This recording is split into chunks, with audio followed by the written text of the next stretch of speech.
do make sure you give time to self as well, because that's actually crucial. It's a high risk of burnout in our industry because we're so empathetic, we're giving and giving and giving. So definitely block out time and make sure that you're looking after yourself as well so that you don't crash. But also, on regards to the learning front, I often say, if you think you know it all, it's time to stop practicing.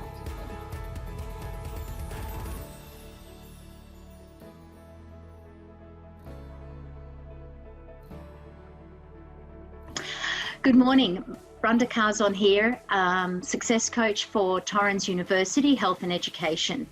It is with great pleasure that I have today a wonderful practitioner by the name of Cassi Cowlam, who is joining us today to provide some great insights to you all in regards to your setting up of your practice. So Cassi Cowlam has been in clinical practice for a total of 13 years, and within that time frame of 13 years, she's worked in multimodality clinics as well as a sole trader. Cassi has also been an educator for 13 years, and during that time, she has provided the opportunity to pass on her clinical experience to her students. So welcome, Cassi. So lovely to see you here, and thank you for joining us today. My absolute pleasure. Wonderful. So Cassi, let's get straight into it. I do want to acknowledge one other factor that has just recently taken place for you, which, you know, you may actually mention throughout our interview today, but you're also the co-owner and founder of the company Moba Naturals. And it's doing, and it's doing very well. And I'm very pleased to say I also have it in my clinic. So maybe you could shed some light on that a little bit later on. Sure, happy to. Wonderful. So Cassi, how did you establish yourself in private practice? Well, actually 2 ways it came about, because initially I was working in 2 clinics at the one time, but as a lot of us do, we start in a health food shop or, you know, out on the floor and dealing with queries and things like that as we're studying. So that room became available to me once I actually qualified. So it kind of changed it from working in the health food shop to actually going into the room and seeing consults. But I also was seeing an osteopath at that time that I'd seen for a long time. And of course, over the course of our discussions on the table, I was saying, you know, I'm this way through my degree and this way through, but eventually once I had graduated, a room came up in her multimodality clinic, which was amazing. So she called me and said, come in, we'd like to have you in the clinic. So I actually did both for a little while, and then I just focused purely on the multimodality clinic. Right. What a wonderful opportunity to really start and get yourself out there and working with an allied health practitioner. That's sensational. And there are vast opportunities like that out there. You know, I'm constantly seeing it through on Seek, you know, all the various job sites. So, well, that's great. I'd like for you to share some, you know, the tips in how you actually established yourself in private practice. You know, maybe you can come up with 3 tips, for example. Okay, so I think it's really good to find something that you're interested in. So some of us are more drawn to skin, others might be more drawn to hormones or thyroid or adrenal. So you could write little articles on it or blogs and things like that. And this is something that you could be doing even as a student, as long as you're identifying that you're a student practitioner. But you could always apply that to your marketing tools, you know, 3 ways to increase your energy, 3 da-da-das and things like that. So that would be one tip, to find a niche, I guess. I've often heard start how you want to finish. So think big and go for it. Fake it till you make it if you need to. But basically, you know, if you want to have a big dispensary, start getting those herbs in. And wanted to, you know, write a small ebook, start writing a small ebook. But if you want to have a booking system, do the booking system. Set it up. Don't just, so just start how you perceive it is in your game.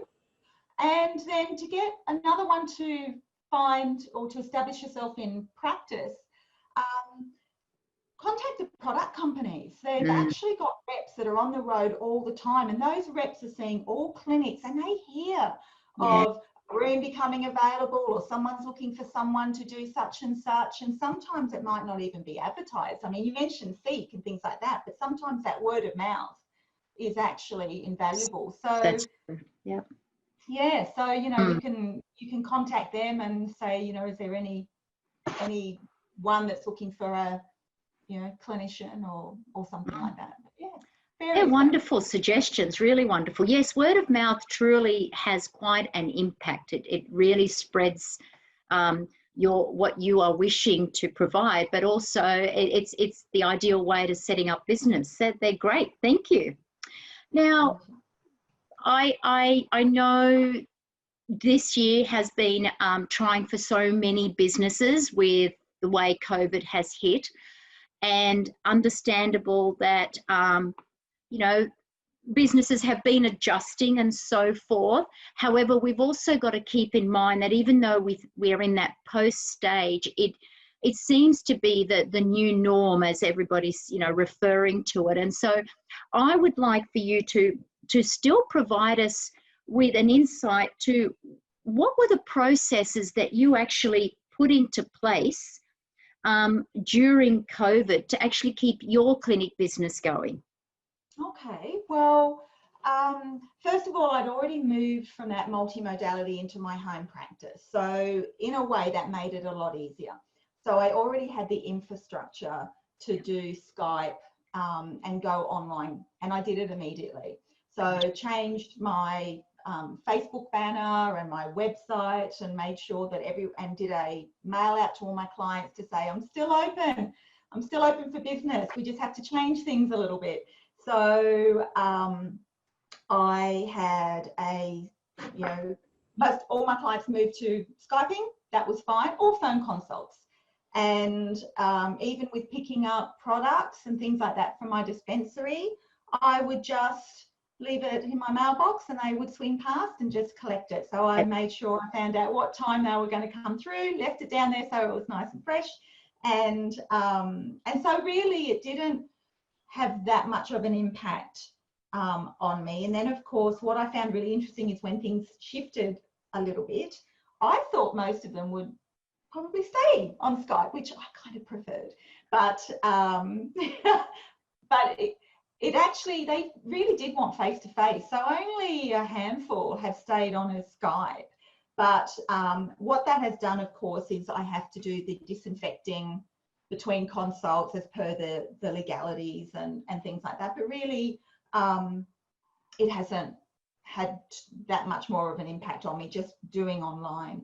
Wonderful. And yeah, so that was so from a statistics perspective, and if you don't mind sharing, and I understand if you don't wish to, you know, based on your own private financial you know, information, but I'm just wondering, did you notice a decrease overall, the same level of intake of clientele, or did you notice it actually had increased? It actually increased a little bit. So I found that initially, so I was quite interested in this. Initially, I was up by about 10% from the previous year. Yeah. When we were in about March, April, but looking at mid-year to later, I've been up 30% from last year, the same time last year. So, but what's interesting though is I've noticed products have altered a little bit, because in that first hit, some of my well-known clients were coming to me going, can I have an immune tonic? Or, you know, so things shifted a little bit from what I might have normally prescribed. And so it might not have been an actual consult, but product sales. And so it kind of did swing that way. But it was really interesting that it didn't have a downward impact on my health. That's really wonderful to hear, especially if this is going to be the new norm as such. And the sheer fact that you had, you know, the inclination to immediately respond to other ways of keeping that connection going with the clients and letting them know that you are still available, because really at the end of the day, as a naturopath and nutritionist, the scenario that is going on with people's health, you are there for them. You are the one that for them to be seeking. You know, the demand needs to be there. Well, congratulations for being so adaptable to it and jumping straight on board and still providing your professional service to them.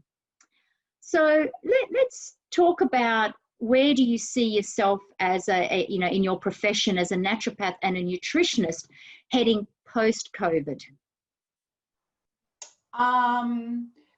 Do you mean in terms of how I treat with regards to that, or in terms of my business? I want to see it from, well, the treatment aspect you've mentioned, in the sense that you're the way you're communicating it with it. But I mean, as far as us in our profession post-COVID, you know, like, right, yes. Yeah. Sure, I understand. I actually think we have a really strong place moving forward, and that we actually have a strong position in health with our profession and what we can offer our clients. So, yeah. And I do think that how we practice is a lot of practitioners now are moving online solely. That's how they operate. And clients are actually very adaptable too, and most of mine are quite happy to have their products posted to them, and to understand that you can still give them a valid treatment even though it's online. So you can email them their treatment plan, you can discuss with them, email them handouts and things like that, do an online script, and it gets posted to them within a couple of days. So I do think that our profession shouldn't in any way suffer from what it was. Well, that's wonderful to hear. And again, I reiterate the fact that we are in the health profession, you know, so we do have a very important role to play with all of this scenario. Absolutely. Knowing that, that's great to hear. And especially, you know, when we look at it from a business perspective, the opportunities are there.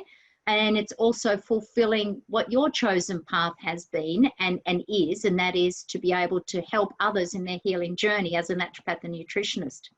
Yeah. Lovely. Tell me, Cassie, what's the best part of your job?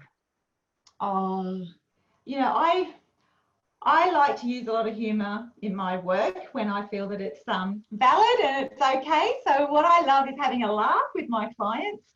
I find that sharing that joy is really good, and igniting, you know, a passion of knowledge about their body and what the communication their body is giving to them, and explaining that to them. So I really love that learning, and I don't just mean learning that I'm learning doing webinars and constantly reiterating my learning, but I also learn from clients a lot as well. So they're often you know, telling me very valid things about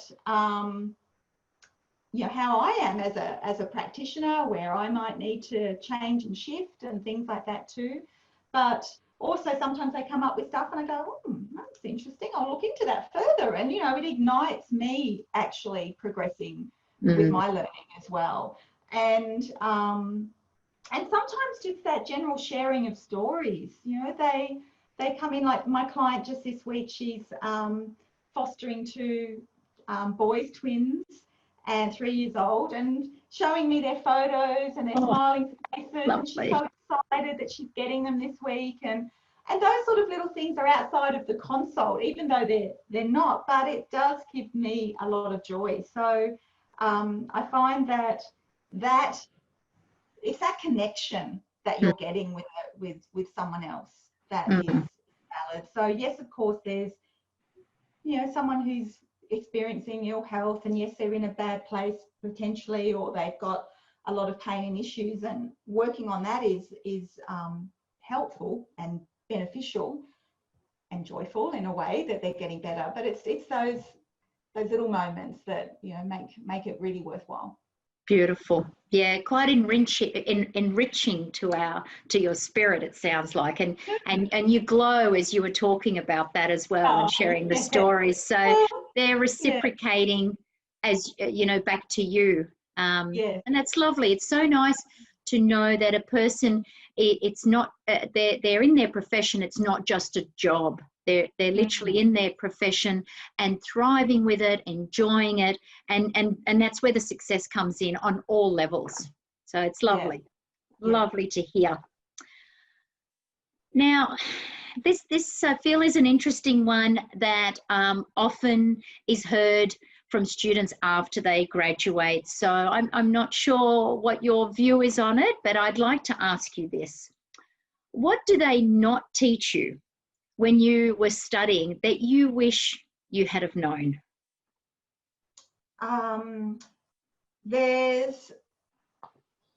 Obviously it's a very well-rounded degree and they try and fit in as much as possible.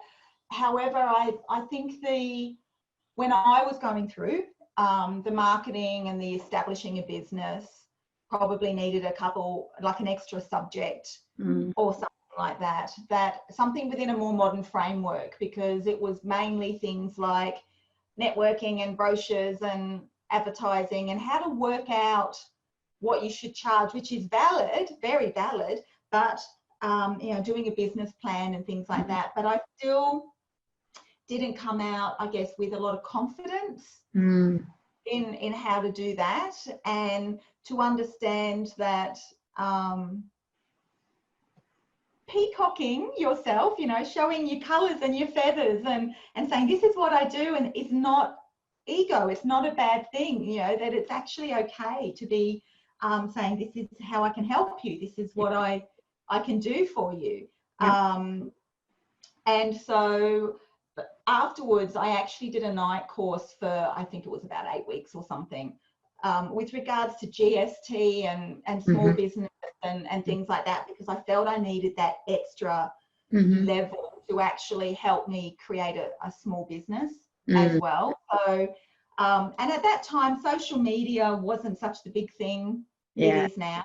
So I'm still kind of a lame duck when it comes to social media. So it's like I'm like running to catch up behind everyone else, because I'm kind of like, oh, selfies and but this is it's the way of the world now, isn't it?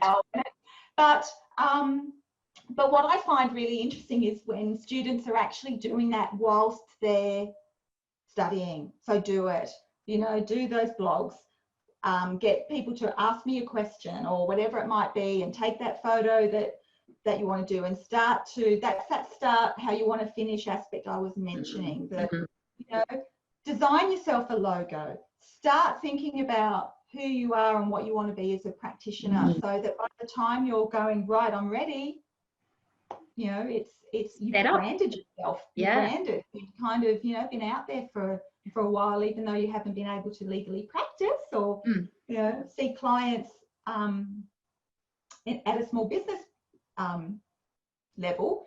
You can certainly even call them in to come and see you in student clinic, and come in. I've got 3 consults left this week. Wow, I'm so busy. Peacock. It's all okay.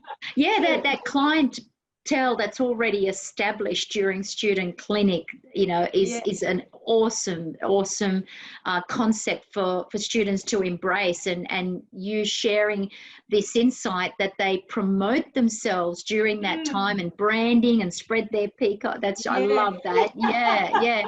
That's awesome advice. That's really, really good, because yes, that business side, or the business hat that we need to wear, that entrepreneur hat that we need to wear as clinician, doesn't always manifest as strongly or equally to when we're in practicing as naturopaths and nutritionists, does it? Because we just want to get in there and do that journey with them, that healing journey. However, we also need to keep in mind that we're setting up a business and we need to have an income. And so your suggestions that you've shared, that's a really good take-home message. That's wonderful. I appreciate it. It's wonderful. So Cassi, it's coming close to the interview, and I'm ever so grateful for you being here. However, I do want a little bit more from you, and I'd like to know whether you have any wisdom, any further wisdom that you could please pass on to the students. Oh, well, I've already mentioned learning before and joy and finding that passion. So I think that's going to motivate yourself.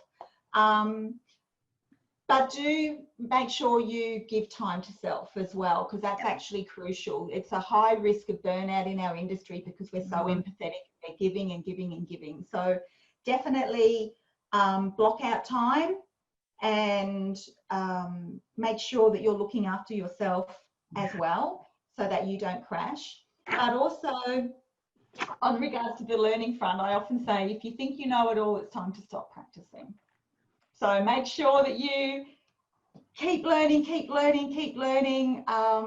because it's actually going to enrich your experience with your client, and it's going to enrich your client's experience with you as well. So be it, your degree might be over, but there's always more research coming through, more information. So that's probably, what I would definitely. Sensational insights. I pass on. Yeah, really, really good words of wisdom. The self-care component is so crucial because, yes, the compassion fatigue and that burnout on any level or all levels. Yeah. And the sheer fact that we have a duty of care, and it is imperative for the ongoing learning, because there's new discoveries, there's the rehashing of, strategies and the implementation of whether it be the herbs, nutrients, that they are fabulous words of wisdom to pass on.